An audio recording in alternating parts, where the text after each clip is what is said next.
Hi and welcome to Lesson 2, Configuring Split Order Settings.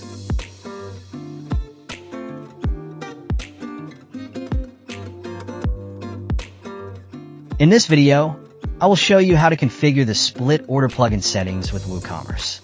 This plugin doesn't have its own dashboard. All settings are accessed directly through WooCommerce. First, let's navigate to the Settings page on your WooCommerce dashboard.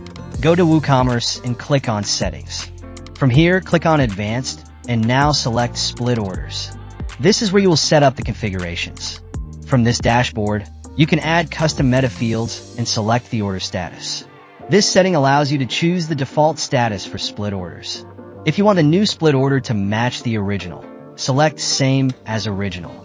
Once your changes are done, click on Save Changes. Once the settings are saved, go to WooCommerce and click on Orders. Order splitting rules are directly managed when you split an order. For example, we will select this order. Now scroll down.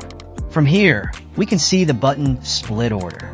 By clicking on this button, you can split the order according to your requirements. This applies the configurations to all features of split orders. And that's it. You are now ready to manage split orders directly from the WooCommerce dashboard. Well, that wraps up our lesson. Subscribe to Sleekr Digital for more plugin tutorials.